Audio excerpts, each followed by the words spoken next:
canal Fazendo História com o professor Zelaya e hoje vamos falar sobre Roma, o surgimento de Roma até o período republicano.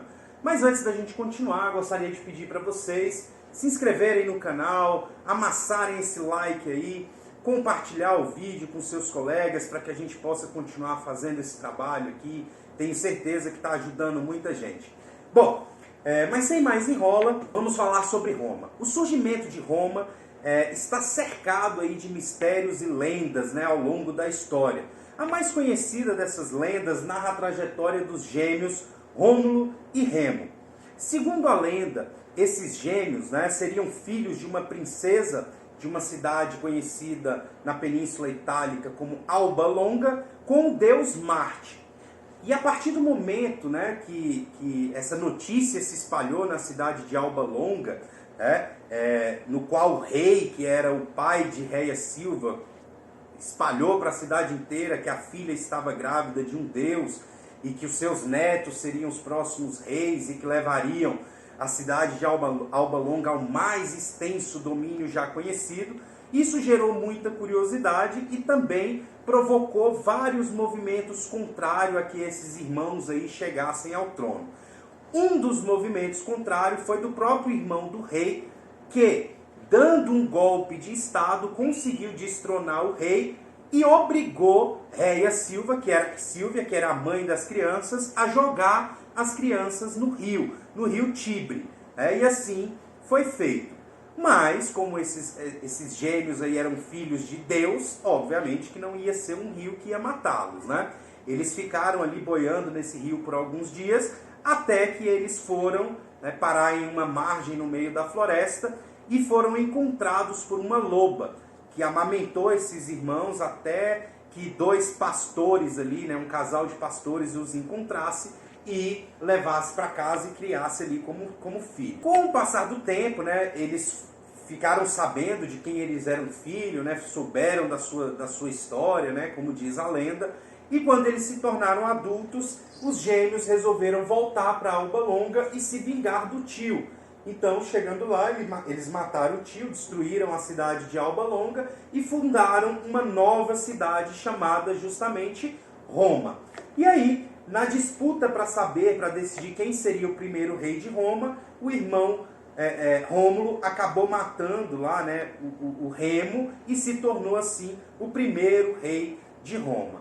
Embora a lenda seja muito legal, seja muito interessante, duas crianças criadas por uma loba, etc., a gente não pode se prender a ela, até porque, como eu disse, é uma lenda. Então, nós vamos nos prender mais aos fatos históricos do que realmente aconteceu. E, historicamente falando, a gente sabe que a Península Itálica ela começou a ser povoada por cerca de 2.200 anos antes de Cristo. E ali tiveram várias ondas migratórias, inclusive os gregos estiveram lá, como a gente já falou nos vídeos anteriores. E entre esses povos aí que foram para a Península Itálica, 3 deles se destacaram muito nesse processo. Foram os latinos, os sanitas e os etruscos. Esses 3 povos que foram responsáveis por fundar várias cidades que se tornaram muito importantes dentro da Península Itálica. Então, cada um desses povos aí foi formando cidades, vilas, e foi povoando a Península Itálica. Os etruscos, Os etruscos fundaram, historicamente falando, a cidade de Roma no ano de 753 a.C., E aí, a partir do momento da fundação da cidade de Roma, nós vamos dividir a história dela em 3 períodos, Que é a monarquia, que vai de 753 a 509 a.C., república, que vai de 509 a.C. a 27 a.C., e o império, que vai de 27 a.C. até 476 depois de Cristo, Nesse primeiro período, que é o período monárquico, que a gente chama, Roma foi governada por reis, Que esses reis eles eram escolhidos ali por um conselho, formado justamente pelos chefes dessas famílias etruscas aristocratas, ou seja, aquelas famílias que tinham o poder das grandes propriedades de terra. E esse conselho era conhecido ali em Roma como Senado. Bom, o papel do rei, tá, nesse período era declarar guerra, administrar a justiça, presidir rituais religiosos, mas tudo que o rei fazia na cidade romana, nesse primeiro momento, ele deveria consultar, primeiro, a opinião do Senado. Ou seja, fica bem claro que o Senado já tinha um papel muito importante nesse contexto político de Roma. Mesmo tendo o rei, o Senado deveria sempre ser ouvido. Bom, durante a monarquia, Roma passou por um período, na verdade, de um crescimento muito rápido e muito acelerado. Tá? Nesse período monárquico, eles expandiram muito as suas atividades comerciais, eles se urbanizaram e se tornaram o centro do domínio etrusco na Península Itálica. Ou seja, os etruscos conseguiram fazer com que Roma se tornasse o centro político mais poderoso da Península Itálica nesse momento. Tá? E com esse domínio estabelecido, a sociedade romana ela ganhou muita importância na Península Itálica como um todo. E a partir daí, ela vai passar a se dividir em grupos sociais. E esses grupos sociais é que vão determinar os rumos políticos da cidade de Roma daqui para frente. Tá? Mas que grupos eram esses? Primeiro, nós tínhamos no topo da pirâmide social romana os patrícios, tá? Que vem de patris, que significa pais. Tá? Eram considerados ali os pais da cidade romana, né? Os pais da sociedade romana. Eles eram os descendentes dos etruscos, né? Dos fundadores, eram os grandes proprietários de terra, ou seja, eles eram a aristocracia, eram aqueles que detinham o poder político de Roma. Abaixo dos patrícios nós tínhamos os plebeus, tá? Que vem de plebs, que significa multidão, ou seja, era o povão, né? E eles trabalhavam no comércio, no artesanato, na agricultura, na criação de gado, tá? E também eram obrigados a servir o exército, ou seja, o exército era responsabilidade dos plebeus, tá? No que se diz respeito a serem soldados. Quem governava o exército, obviamente, eram os patrícios. Abaixo dos plebeus nós tínhamos os clientes. Quem eram os clientes? Eram patrícios ou plebeus, tanto faz, que juravam lealdade a uma família ou a um chefe de família mais poderoso. Tá? Esses se tornavam ali clientes dos seus patronos. E abaixo dos clientes nós tínhamos os escravos, tá? Que era um pequeno número de pessoas, na verdade, não tinham muitos escravos em Roma, tá? Mas eles existiam a partir do momento que não conseguiam pagar as suas dívidas. Ou seja, se um plebeu adquirisse uma dívida, né, com um patrício e não conseguisse pagar, ele pagaria através da escravidão. Tá? Bom, no final do século VI a.C., esse domínio etrusco, né, que vai durar aí um longo período, ele vai chegar ao fim.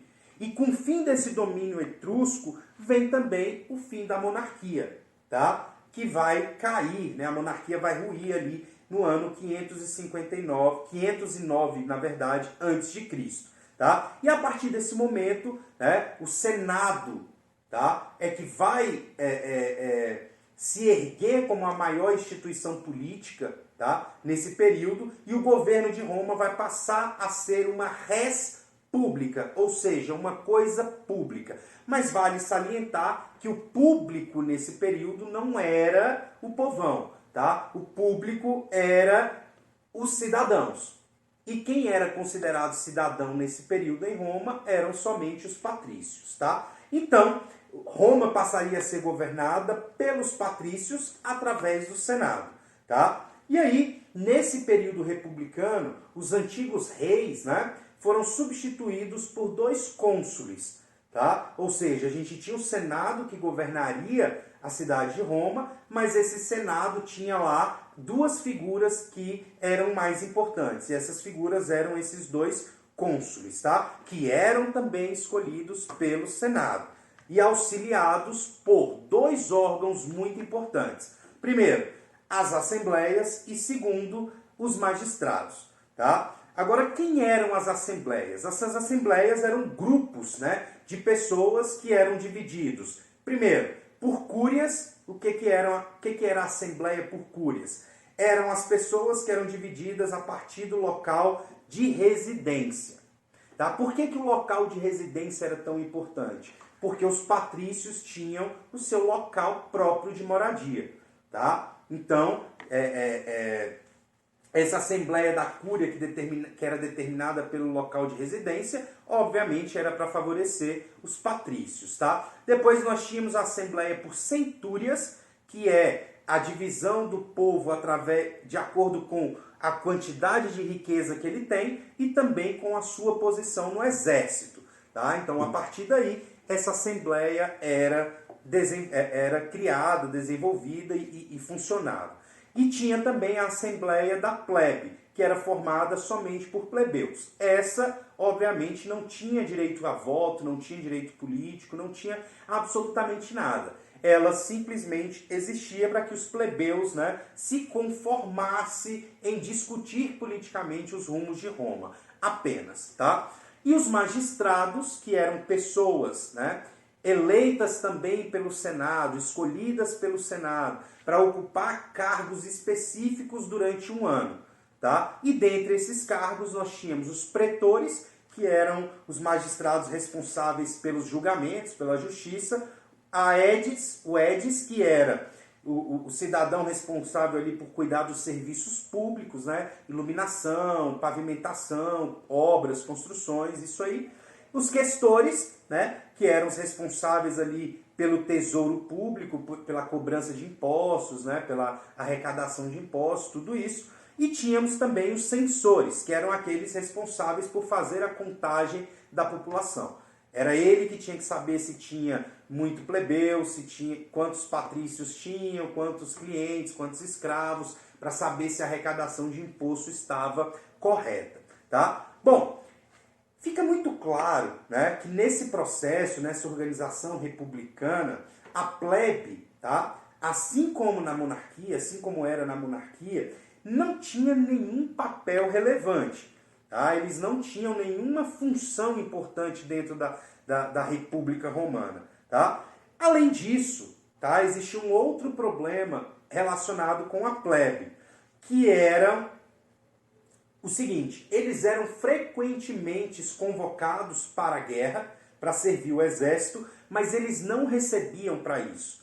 Então, muitas vezes, quando eles conseguiam voltar das guerras, eles abandonavam as propriedades, as plantações, a criação de animais, e quando voltava, estava tudo destruído. E aí eles tinham que adquirir empréstimos para poder conseguir se restabelecer, e esses empréstimos eles acabavam não conseguindo pagar e viravam escravos. E isso foi gerando, né, muitas revoltas dentro da plebe, né, muitos descontentamentos. Tá? E a partir do século V a.C., começaram a explodir várias rebeliões da plebe.